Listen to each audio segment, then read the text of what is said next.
Welcome to NCN news. నా పేరు ప్రశాంతి. బులెటిన్లో ముందుగా హెడ్లైన్స్ చూద్దాం. 5 రోజుల పని దినాలు అమలు చేయాలి, లక్ష్మీపతిరావు డిమాండ్. బ్యాంకింగ్ విధానంలో 5 రోజుల పని దినాలు అమలు చేయాలని యూఎఫ్బియు నాయకులు లక్ష్మీపతిరావు డిమాండ్ చేశారు.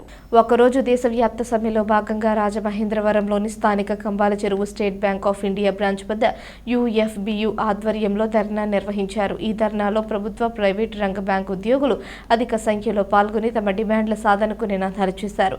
ఈ సందర్భంగా లక్ష్మీపతిరావు మాట్లాడుతూ ఇటీవల జరిగిన సమావేశంలో department of financial services bank ఉద్యోగుల న్యాయమైన డిమాండ్లపై సానుకూల నిర్ణయం తీసుకోకపోవడాన్ని నిరసిస్తూ ఈ కార్యక్రమం చేపట్టామన్నారు. కేంద్ర, రాష్ట్ర ప్రభుత్వ సంస్థల్లో 5 రోజుల పని దినాలు అమలు చేస్తూ బ్యాంకులకు అమలు చేయకపోవడం అన్యాయమన్నారు. ఈ కార్యక్రమంలో పేరి శాస్త్రి, శేషుకుమార్, మహిళా నాయకురాలు స్వాతి, యూనియన్ నాయకులు శ్రీనివాస్, శేఖర్, మురళి ప్రసాద్ తదితరులతో పాటు అధిక సంఖ్యలో మహిళా ఉద్యోగులు పాల్గొన్నారు. ఖచ్చితంగా ఫైడే బ్యాంక్ సాధిస్తామని మీకు సభాముఖంగా చెప్తున్నాం సార్. ఈ ఫైడే బ్యాంక్ అనేది మనకి 2023 నుంచి మనం తీసుకొస్తానిగా ట్రై చేస్తే కంపల్సరీగా ఈ ఫైడే బ్యాంక్ వస్తుంది. దానికే మన భాగం ఏంటంటే ప్రైవేటైజేషన్. దీంట్లో ముఖ్యంగా తర్వాత ఇంక్లూడింగ్ ఎస్బీఐ కూడా ప్రైవేటైజ్ చేద్దామని చెప్పి చూస్తుంది బ్యాంక్ గవర్నమెంట్. రెసిస్టెన్స్ అంటూ లేదు. 4 years నుంచి మనం ఏ స్ట్రైక్ చేయలేదు. మనకు అన్ని వచ్చాక వస్తుంది. ఆ అడగటంలో ఈ ఫైడే బ్యాంక్ మాత్రం వాళ్ళకి ఇస్తా ఉంటారు కానీ ఇవ్వట్లేదు. సో లాస్ట్ దాంతో పాటు ఏదైతే బ్యాక్ అండ్ స్కూల్స్ ఉన్నాయో అవి కూడా మనం ఆపగలుగుతాం దీంతో. Lal Salam complex Lal Salam. Thank you complex.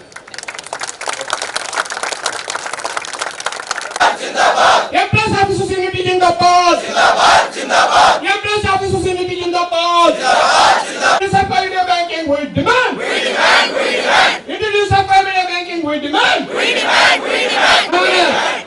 honor commitment honor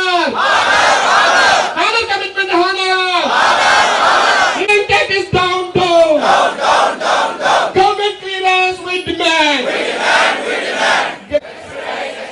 expedite Friday banking. Expedite Friday banking. Yep, Zindabad zindabad Zindabad. Long live Zindabad Zindabad. Media మిత్రులకు అందరికీ నమస్కారం. మనం బ్యాంకు ఎంప్లాయీస్ అందరూ కూడా ఈరోజు రోడ్డెక్కి 1 day స్ట్రైక్ చేస్తున్నాం. దీనికి ప్రధాన కారణం దశాబ్ద కాలం క్రితం ఏదైతే ఫైడే బ్యాంకింగ్ డిమాండ్ ఉందో దాంట్లో 2nd Saturday and 4th Saturday మాకు హాలిడే డిక్లేర్ చేయడం జరిగింది. కానీ తర్వాత ఫర్దర్ సాటర్డేస్ని వాళ్ళు చెప్పడం త్వరలోనే అనౌన్స్ చేస్తూ ఉన్నారు. ఈ రోజు వరకు దాని మీద ఎటువంటి నిర్ణయం తీసుకోలేదు. దాంతో మేము ఈరోజు స్ట్రైక్ని చేయవలసి వచ్చింది. ఇది న్యాయమైందా కాదా అని ఒకసారి చర్చించుకుంటే మాకు రిక్రూట్మెంట్ కావాలని మేము గతంలో ప్రభుత్వాన్ని అడిగినప్పుడు వాళ్ళు చెప్పింది డిజిటల్ బ్యాంకింగ్ ఈరోజు 24/7 ప్రజలందరికీ అందుబాటులో ఉంది కాబట్టి రిక్రూట్మెంట్ అవసరం లేదు అని చెప్పడం జరిగింది. సో ఈరోజు ప్రజల్లో ఈ విధమైన రిక్రూట్మెంట్ చేయకుండా ఆపేశారు. అయితే మేము అదే విధంగా మేము అడిగింది ఒకటే, మా మీద విపరీతమైన ప్రెజర్ వస్తుంది, మా మీద విపరీతమైన వర్క్ ప్రెజర్ ఉంది. ఆఫీసర్స్ కానీ, అవార్డ్ స్టాఫ్లో ఉమెన్ ఎంప్లాయీస్ కానీ, లేకపోతే దూర ప్రాంతాలకు వెళ్ళే వాళ్ళందరూ కూడా ఫ్యామిలీతో ఉండడానికి అనేక రకాలుగా ఇబ్బందులు ఎదురుతున్నాయి. కాబట్టి మాకు మిగతా డిమాండ్స్, మీరు ఏదైతే డిజిటల్ బ్యాంకింగ్ ఈరోజు రంగంలో జరుగుతుందో ఏటీఎం ద్వారా కానీ, యూపీఐ ద్వారా కానీ, మొబైల్ బ్యాంకింగ్ ద్వారా కానీ, ఇంటర్నెట్ బ్యాంకింగ్ ద్వారా కానీ ప్రజలందరికీ కూడా అందుబాటులోకి వచ్చింది కాబట్టి ప్రజలకి ఇబ్బంది లేదు కాబట్టి మా డిమాండ్ న్యాయమైన డిమాండ్ కాబట్టి ఆల్రెడీ ఫైనాన్స్ సెక్టర్లో ఏదైతే ఉన్నాయో రిజర్వ్ బ్యాంక్ ఆఫ్ ఇండియా కానీ, ఎల్ఐసి కానీ, జిఐసి కానీ, లేకపోతే NABARD, including central government of India మా ఇష్యూ ఎవరి దగ్గర పెండింగ్ ఉందో ఆ డిఎఫ్ఎస్ దగ్గర కానీ, ఫైనాన్స్ మినిస్టర్ దగ్గర వీళ్ళందరికీ కూడా ఆల్రెడీ ఫైడే బ్యాంకింగ్ ఇంప్లిమెంట్ చేస్తున్నారు. సో ఇది మాది న్యాయమైన డిమాండ్. గవర్నమెంట్ కూడా యాక్సెప్ట్ చేసింది. మాతో చర్చలు చేశారు. 2023 డిసెంబర్లో దీని మీద ఒక నిర్ణయానికి కూడా రావడం జరిగింది. తర్వాత మార్చిలో మా ఏదైతే ఐబీఏ అంటే ఇండియన్ బ్యాంక్ అసోసియేషన్ దీన్ని అనుమతి యాక్సెప్ట్ చేసి మాతో చర్చలు జరిపి 40 నిమిషాల పని దినాలని మిగతా 5 రోజులు చేయడానికి కూడా నిర్ణయించి ఏదైతే వాళ్ళ రికమెండేషన్ మన డిఎఫ్ఎస్ పంపించడం జరిగింది. డిఎఫ్ఎస్లో 2024 మార్చిలో పంపించింది 2 సంవత్సరాలు పూర్తవుతున్న ఈ రోజుకి కూడా దాని మీద నిర్ణయం తీసుకోవట్లేదు.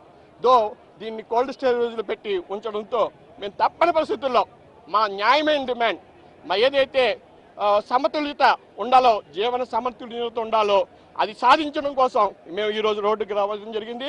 మా న్యాయమైన డిమాండ్ వెంటనే పరిష్కరించాలని చెప్పి ప్రభుత్వం డిమాండ్ చేస్తున్నాం. ఇది తొందరలోనే పరిష్కరించకపోతే మేము యునైటెడ్ ఫార్మా బ్యాంక్ యూనియన్స్ తరపున అన్ని 9 యూనియన్లు కూడా మరింత ముందుగా విస్తృతంగా ప్రజల్లోకి అట్లాగే మేము రోడ్డు మీదకి వస్తామని చెప్పి తెలియజేసుకుంటూ నాకు Lakshmipathi Rao United pharma bank union convener మరియు శేష్ కుమార్ పేరు శాస్త్రి గారు మిగతా లీడర్స్ అందరూ కూడా ఈరోజు ఇక్కడ మీకు ప్రజలు కూడా విజ్ఞప్తి, మాది న్యాయమైన డిమాండ్. మీకు సర్వీసు ఒక బెస్ట్ సర్వీస్ ఇవ్వాలంటే మాకు కూడా విశ్రాంతి అవసరం. కాబట్టి మేము చేసే ఈ నిర్ణయాన్ని సమర్థించాల్సిందిగా కోరుకుంటూ థ్యాంక్ యూ.